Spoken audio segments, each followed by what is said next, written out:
muchas ocasiones resulta imperativo poder sincronizar diferentes cámaras, grabadores, proyectores y otra serie de dispositivos. La sincronización es esencial, por ejemplo, si vamos a rodar imagen estereoscópica en 3D con dos cámaras.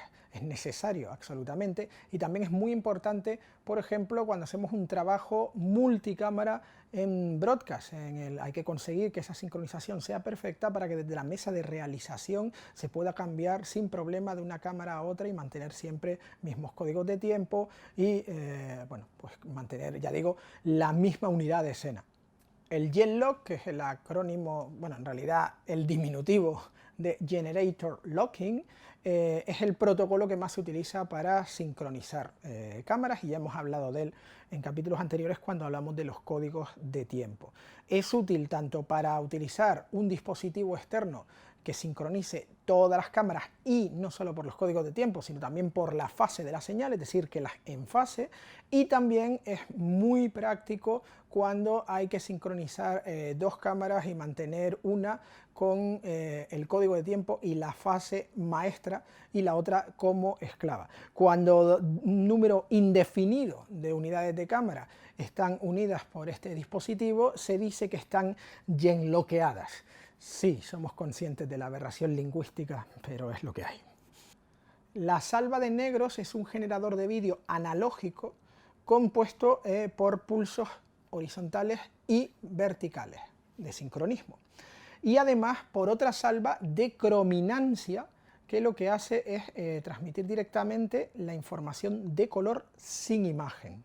La sincronización de triple nivel es una señal muy precisa, que va exactamente desde 0 voltios hasta menos 300 milivoltios y luego hasta 300 milivoltios antes de volver de nuevo a 0 voltios. Por regla general, estos sincronismos se generan, estas señales se generan por el reloj interno de la cámara, que se utiliza en este caso para el muestreo, el propio muestreo interior de la imagen, o bien por medio de un dispositivo externo, como hemos dicho antes, para sincronizar diferentes señales. Cuando se iniciaron las emisiones de televisión en Estados Unidos, exclusivamente en blanco y negro, hablamos ya con regularidad del año 40-41, hubo que básicamente diseñar un dispositivo que permitiera medir, ajustar y modificar en la medida de lo posible la señal de vídeo. Este dispositivo es conocido hasta el día de hoy como monitor forma de onda, o bien por sus iniciales en inglés WFM. Y a su vez, en la década de los 50 hubo que añadir el color a la ecuación porque ya había emisión de televisión en color, así que hubo que diseñar otro dispositivo, otro osciloscopio que nos permitiera ajustar y verificar lo que es la franja de color en la imagen. Este osciloscopio, del que ya hemos hablado con anterioridad en un par de ocasiones, es el vectorscopio. Ambos, el monitor forma de onda y el vectorscopio, son los osciloscopios que nos permiten ajustar, monitorizar y, en la medida de lo posible, medir la señal de vídeo dentro de unos parámetros controlables. Las funciones analógicas de un monitor forma de onda no son relevantes ni para un operador, ni para un auxiliar, ni para un director de fotografía en este momento, ya que solamente se utiliza la parte digital del instrumento en sí.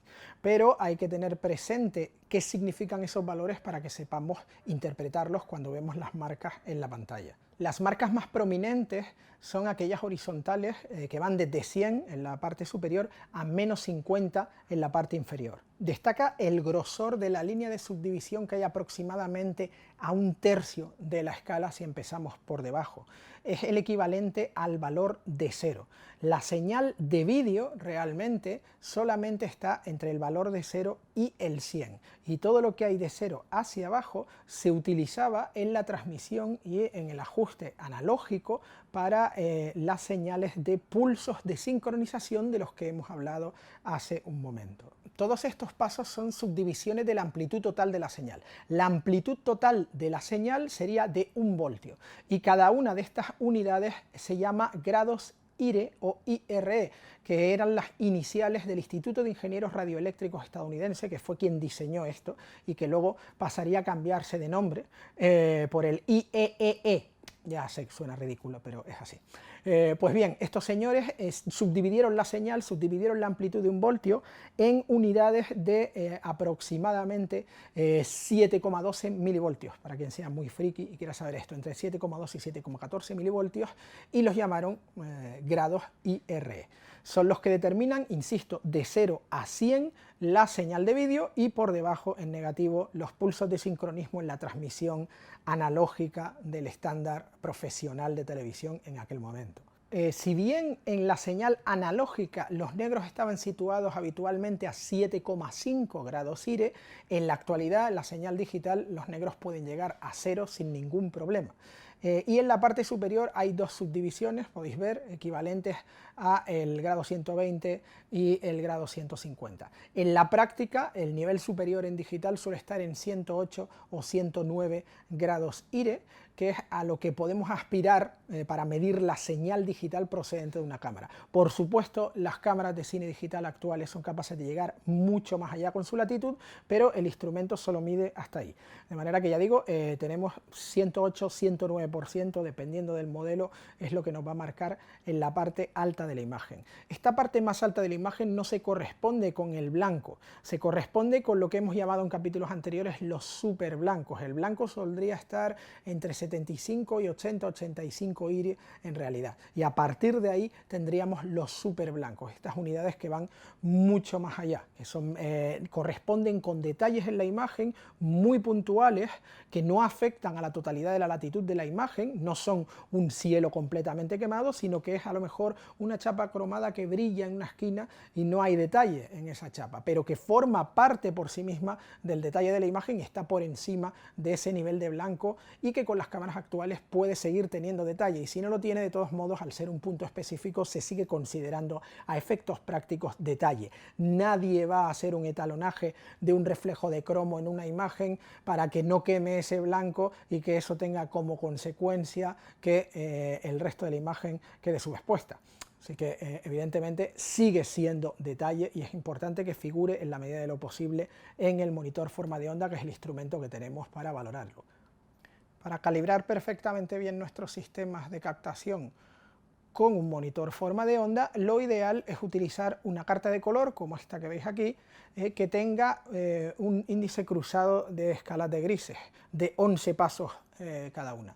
Esto se representa, porque van de 0 a 100 IRE en esos 11 pasos, y se representa luego en el monitor forma de onda como una especie de cruz lineal. Todos los valores de gris se cruzan e intersectan aproximadamente en el 50% de los grados IRE. O sea que debería estar en el centro esta intersección y esta X. Los patrones de color que vemos alrededor también aparecen alrededor del área central, pero representados en un color diferente. Y veis que también son lineales y están bien especificados. De esta manera podemos saber si tenemos bien expuesta la imagen y bien calibrado el color en la cámara y la escala de grises, y saber con precisión cómo funciona esa escala de grises, si va de verdad de 0 a 11 stops, etcétera, etcétera, etcétera. Cuando de lo que se trata es de calibrar cámaras, magnetoscopios cuando existían, y sobre todo monitores, aquí entran en juego las barras de color de las que hemos hablado al principio de esta serie de capítulos dedicados a la configuración de cámaras de cine digital. Las barras de color, recordad que hablamos de las más habituales, que eran la SMPTE, de la Asociación de Ingenieros de Cine y Televisión estadounidense, que era la clásica que se usaba en NTSC y que se ha adaptado un poco a la actualidad, la EBU, o sea, la de la Unión Europea de Radiodifusión, que es la más, aparentemente la más básica de todas, y luego estaba la ARIP, que es el estándar japonés, que es mucho más completo porque se basa en la SMPTE, pero incluye franjas añadidas para alta definición y ultra alta definición, con lo cual, a día de hoy, de las tres, la que deberíamos utilizar para calibrar debería ser la ARIP, ¿vale? La versión japonesa de las cartas de color.